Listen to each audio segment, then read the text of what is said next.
Thanks. Hey. Thank you. You got them, Jan. You're looking good. Oh, do I? Of course you do. Yeah, Thank you. Welcome for to a 77-year-old. 77. Yes. I wouldn't put you past 70. I wouldn't put you past 70. Yeah. So, some of you, that's Dr Khoza. Hello. We are co-founders here with Tsakani, my young son. Tsakani, yeah. Dr Khoza. Yeah, this is Dr Khoza, yeah. Yeah, Mohadi come. Yeah. Come Mohadi visiting, yeah. Yeah. Yes. So you met Mahauta, our office manager. She's the one who connected with the office and stuff. Yeah. Come here, come. Welcome. Thank you so much. How busy Masibula? Busy still. Still, ne? Yeah. At 77, I'm as busy as a 45-year-old. That's beautiful. No, because it keeps us younger. Yeah. We keep on going. Correct. Yeah, lovely. Yeah, thank you very much. Yeah. This is our So Fine Studios. Okay. Yeah, which we started. We can walk through here. Okay. Just mind the cables. Okay. Let's come through. Yeah. Did you find my powder, guys? Can you check my powder? It was on the table, please. Powder? Yes. I left it there. I just need to touch my nose a bit for the makeup, eh? Your nose. How much? You're looking great. Please check powder for them. Hey, Dr. Khoza, welcome to So Don't Die Unknown. It's a pleasure to have you with us here on our podcast, Don't Die Unknown. I know, sometimes when we meet, I call you the big brother. Yes. You know, we've met at different times. Correct. We met, I think last time it was at the June 16 CHC Mashinini annual memorial lecture at Maurice Isaacson High School, Correct. my alma mater. That's about more than a year ago. Yeah. And the country now is busy commemorating 50 years of that time, you know? And last year I met with D. Mashinini, Yes. the younger brother. Yes. And following that, I helped him write a biography on the brother. Oh, okay. On CHC Mashinini. Yeah, and the manuscript is with Jakana.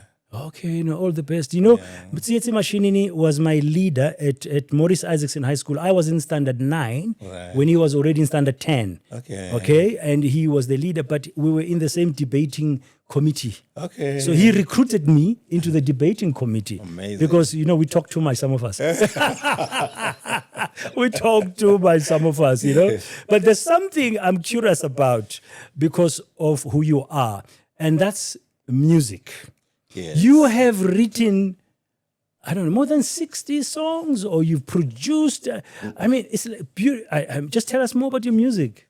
No, the composer is actually a cousin. Okay. Cousin brother. Okay. S.J. Khoza. Okay. Charlotte Joseph Khoza. Okay. Who happens to have taught me in Form 1 in 1965 at Bankuna for only 2 weeks, and then he got snatched by another high school.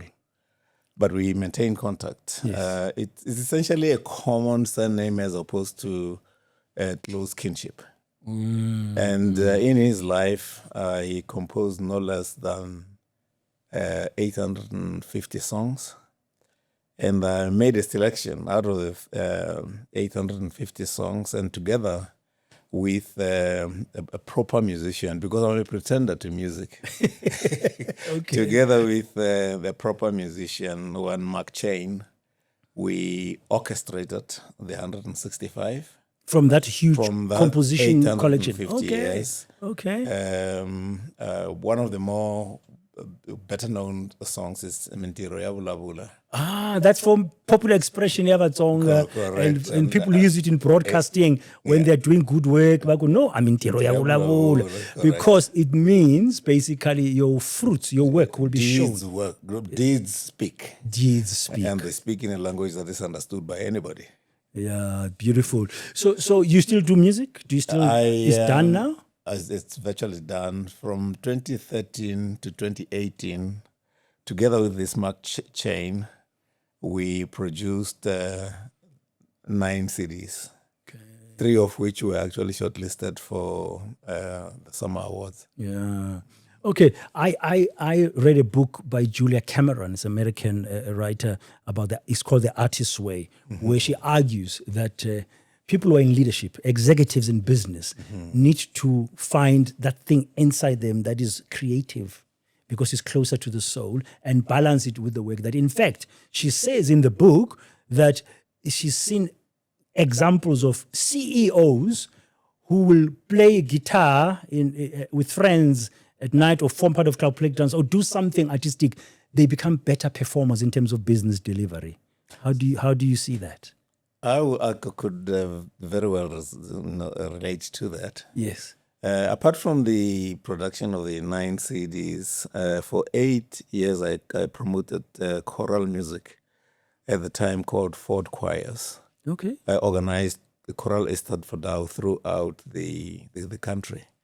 But I was doing it for Ford Motor Company as part of their promotional work.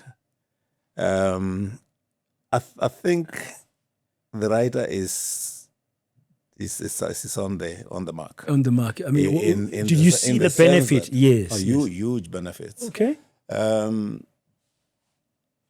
One of the best metaphors for being a good leader is, in fact, the orchestra. Because the conductor of the orchestra may not necessarily be the best violinist or the best oboe player or the best piano player, but brings out the best out of those artists as a conductor. And is a truly good conductor by sheer inspiration and coordination and integrating the music. He could produce a rousing performance without himself being a player of any instrument. Yeah. Correct. Is that the approach you think business leaders must take, that they must be aware that they are conductors of the teams of people? Very much so. And I used to use that even as, I continue to use that, in fact, even as a chairman.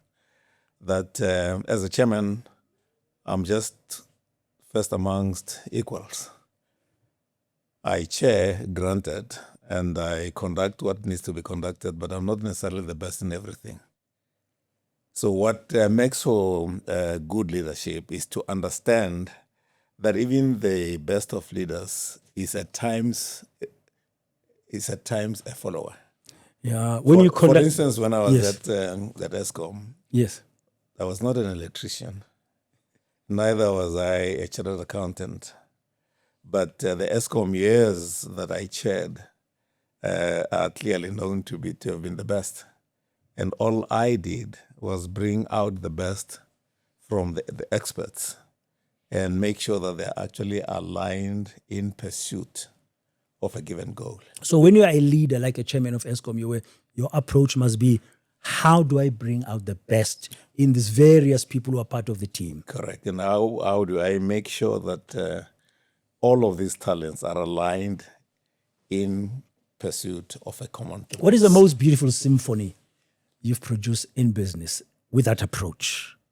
I want to believe that ESCOM is arguably the best, because when I assumed chairmanship in 1997, the organization was extremely highly indebted. In fact, the debt-equity ratio was 3-1. And by way of doing the orchestration I'm talking about, by 2001, 2002, the debt-equity ratio was 1-1.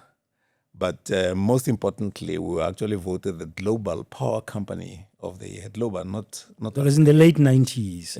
late 90s into early 2000s. 2000s, yeah. What did you do right, you think, as a conductor?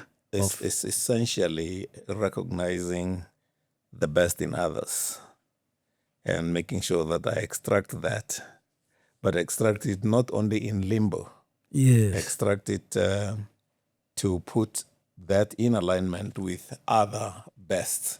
When you observe Dan Marokana and their team today, and at ESCOM, I mean, after these load shedding years, do you think they are having that approach of extracting the best? Because I'm curious to see why suddenly our power stations seem to be coping with capacity.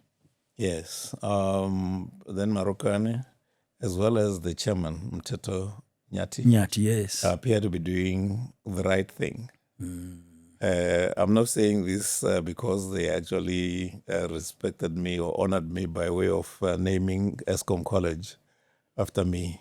Okay. But they are doing a very, very good job. Yeah, I quite enjoyed Mteto Nyati's book, Betting on a Ducky. Yes. I've actually read it twice.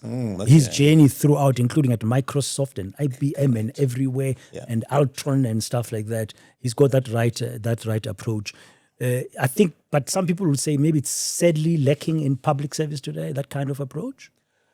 My sense is that they did not adopt the public service approach.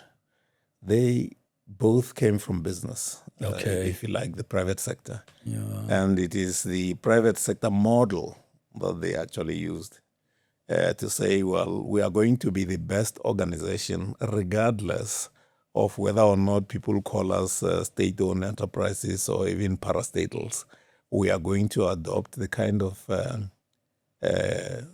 approach to solving the problems that is best. And so far, the best is the commercial approach. The commercial approach sometimes is criticized by political parties, those kind of stakeholders. And you were in trouble once with the ANC. I don't know if you remember when you were chairman of Nedbank. And I've always been curious about what was going through your mind when you were penning the chairman's statement for that particular annual report where you really hit out. And then the ANC felt hard done by even, I think the likes of Gwede Mantashe, they asked you to go to Lutuli House for meetings. But just take us into that moment when you are finalizing that particular statement at that time. What was going through your mind as a leader? I asked myself a number of questions about how best to service not only my shareholders, but all of my stakeholders, first and foremost. And second, what might actually be in the best national interest. And thirdly, what is in fact at the core of what needs to be done, what needs to be brought to the fore, regardless of where the chips may fall. And I decided I should actually go ahead with that. And it so happened that I actually circulated the chairman's statement. The chairman's statement amongst my board colleagues. They read through that, but somehow did not find anything wrong, or if they did, they felt they should concur. Yeah, one of the things that has stuck with me after that is that from the business community, I didn't hear many voices in public coming out in your support when you were being criticized. And it seemed to me that did it cost you anything to hold on to that value, whatever the value was guiding you? Because one of the most important things we are told is to be true to our values. Yes. The chips did fall all over, not just at one place. And I became persona non grata almost to all the political leadership of the time. But there are a number of business people that supported me. Okay, what was the cost when the chips were falling? What did it cost you? Because it means you had to sacrifice a lot by holding on to your values. Very much so. But I mean, you'll be amazed to find that, in fact, politicians leading other parties actually dropped me notes, fairly lengthy notes, congratulating me. And in due course, when I got summoned to Lutuli House, a good number there actually said, by the way, we agree with what you said. We agree with what you said, but and Gwede effectively said, as chief executive, he was Secretary General. I got to defend my party.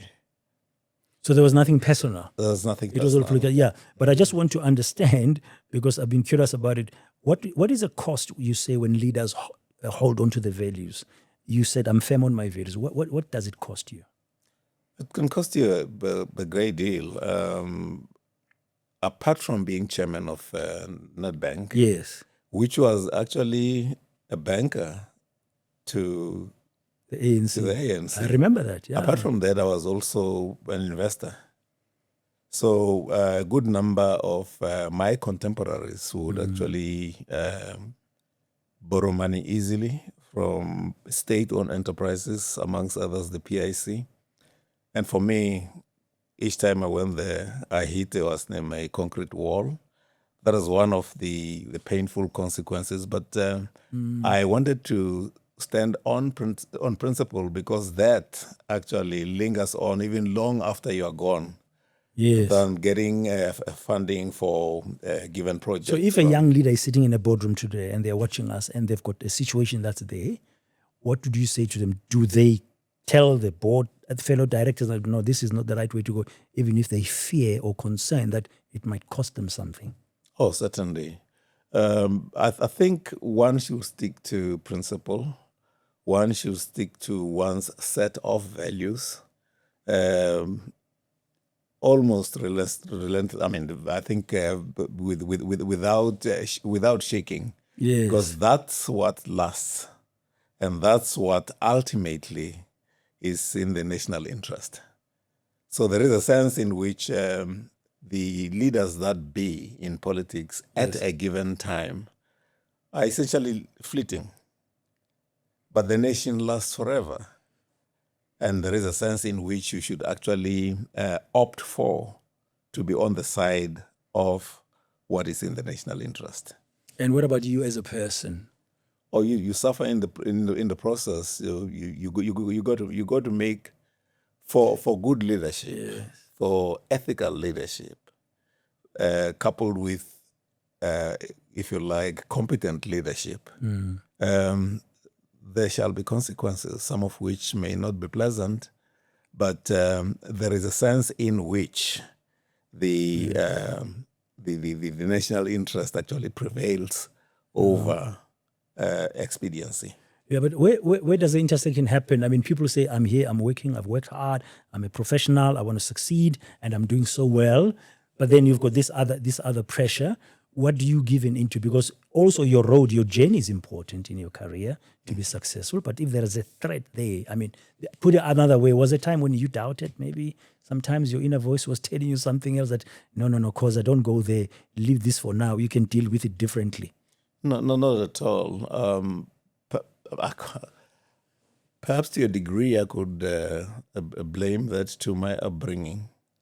Because as I was brought up, I was actually brought up to listen to your inner self.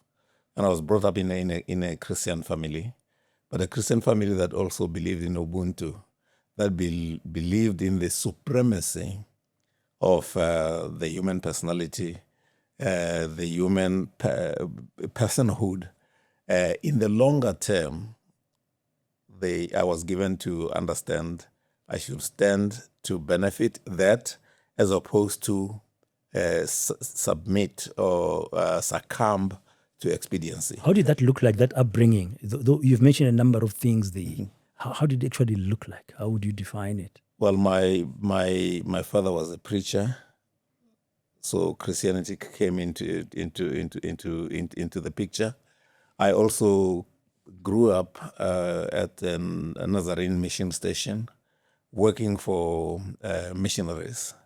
So growing that conscience, or what psychologists call compunction, that which pricks when something wrong seems to be tempting and you have to resist it, was pretty strong, I must say. Yes. And that actually prevailed over expediency. Yeah. Do you think that kind of principled upbringing is what is mostly good foundation for excellent leadership today? If a leader was thinking, where do I go to? For example, I could ask you, from what you've said, I guess you would go to scripture, if I may say that. Amongst others. Amongst other things, But I could go to Ubuntu as well. Okay. And be imbued with all manner of proverbs, okay, and idiomatic expressions that actually instill in you yes, the orientation that says the greater good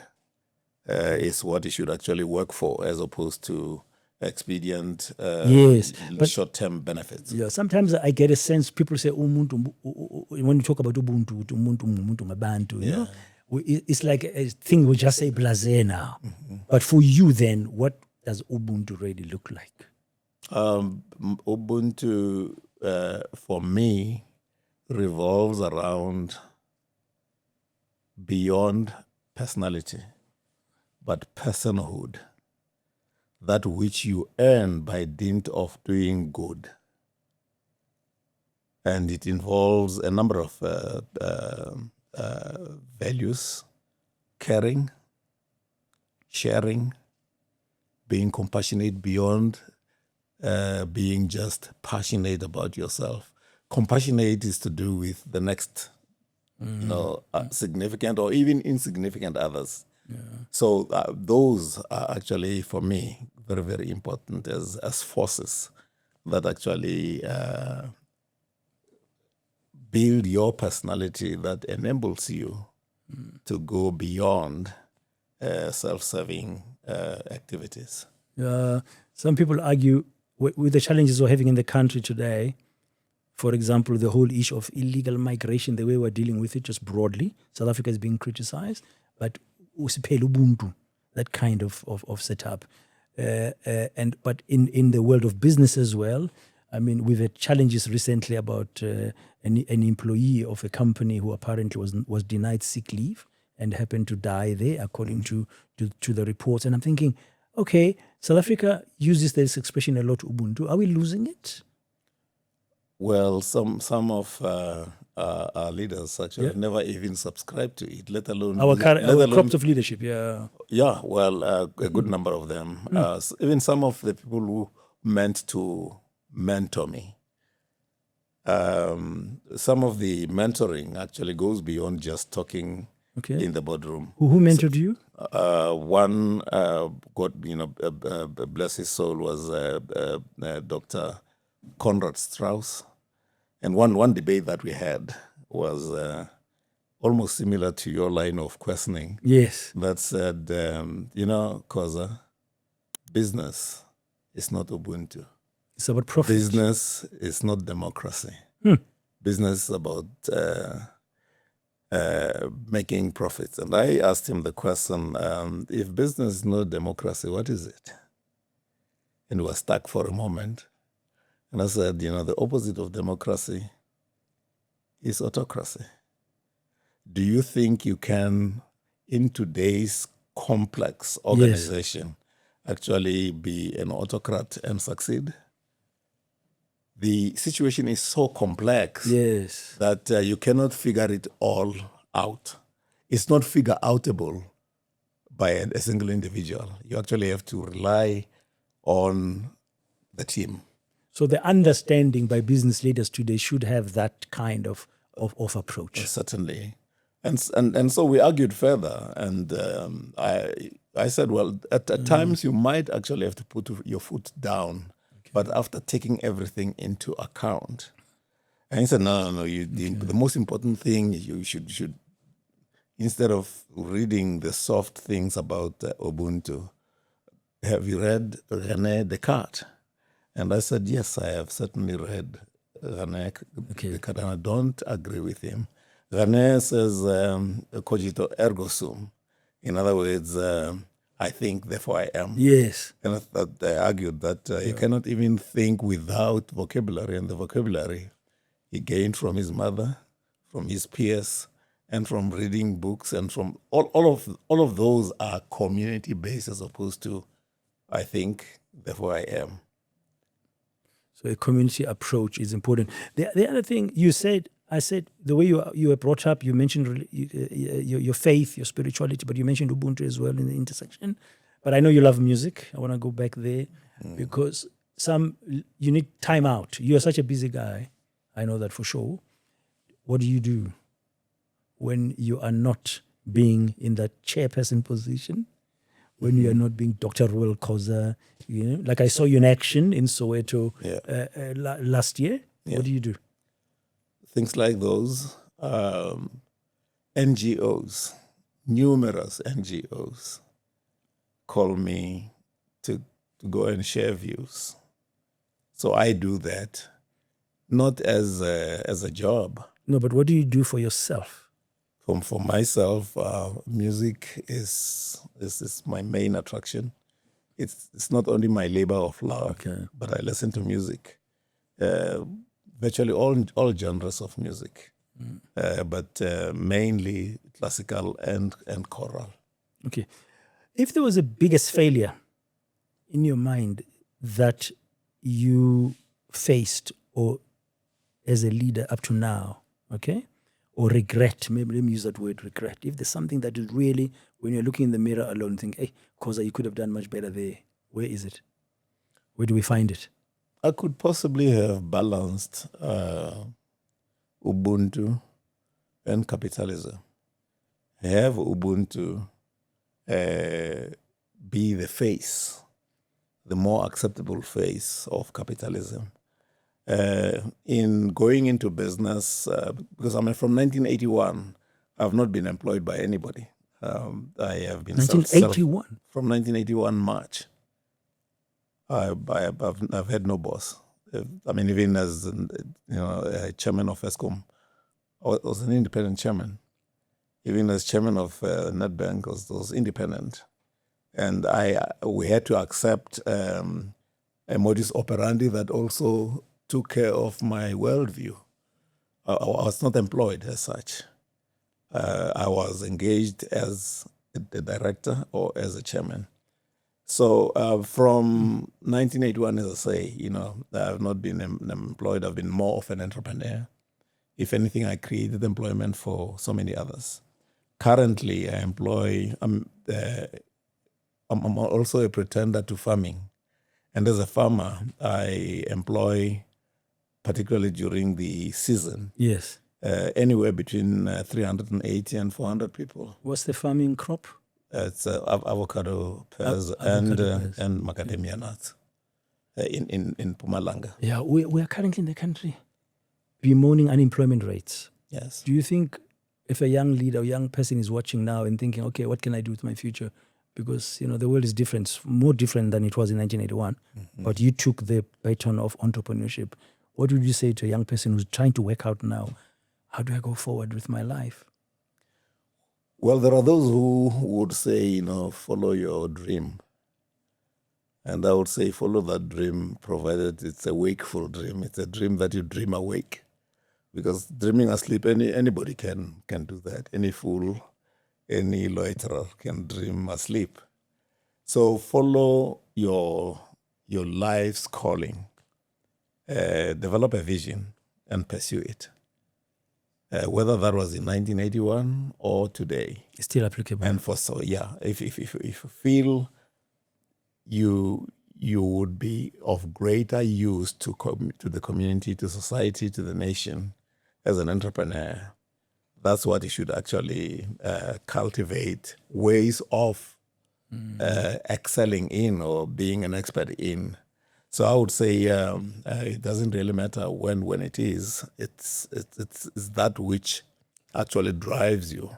Yes. That which beckons you.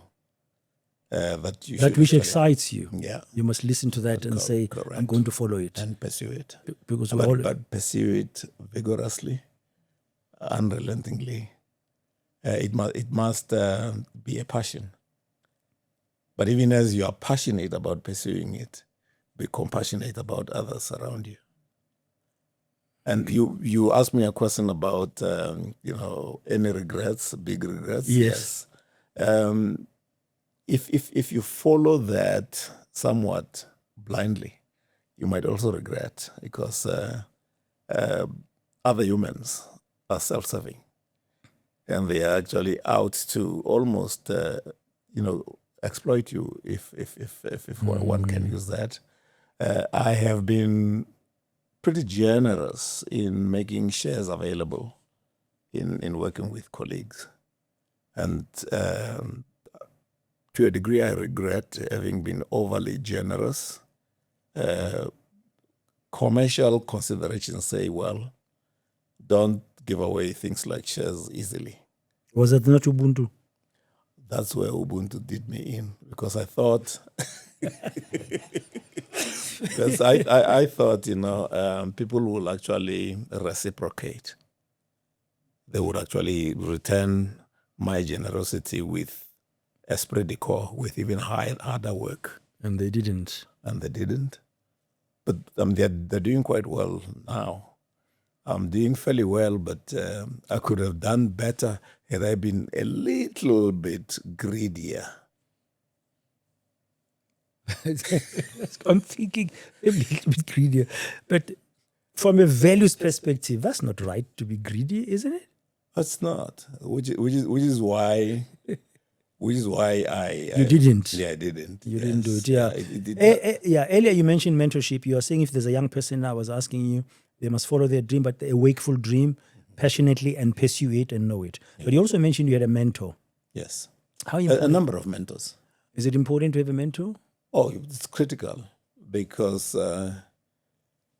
even you remember I mentioned learning from idiomatic expressions. Yes. And proverbs. Yes. A Zulu proverb, or even in Shangaan you have it, indlela ibuzwa kwaphambili. Abangaphambili are your mentors. They know the way. So you're not going to make the kinds of mistakes that they have made. So you learn from them. I always tell my children they must ask me for the way forward. But they don't. They do their thing anyway. But it's a very important point. No, so certainly. Yeah, because otherwise you keep reinventing the wheel when in fact you should be refining it. Yes. So with a mentor or with a number of mentors or sponsors, yes, you refine the wheel as opposed to reinvent it. Yeah, you've done quite a lot in your life. You've achieved quite a lot, and you're still busy at your age, as you said. I'm just wondering, at your funeral, what would you want people to say you were known for? I think that's their prerogative. I'm not going to tell them what they are going to say about me, but if they, I don't know if I'll be conscious, assuming another consciousness, but if I was to be conscious and listen to them saying, I would be happy if they said something like, I did strive to be human and humane. I did strive to understand things rationally, which is what IQ tends to be about. And earlier on, my books actually focus on IQ. But if they said, in addition to that, Khoza did try to develop a measure of emotional intelligence. In other words, he was as passionate as he was compassionate. If they said, in addition to that, that Khoza also, made it his point to develop networks with other people, with other publics, so that he actually displayed a measure of understanding of the social quotient. So first IQ, and then EQ, and your social quotient. But ultimately, they said over and above that, he was spiritual. Over and above that, he believed in a deity. And that deity need not be Jehovah or Yahweh. It just has to be God Almighty, regardless of how you define that God Almighty. And that's what I've written about mainly in my last but two books titled The Spirit of Leadership.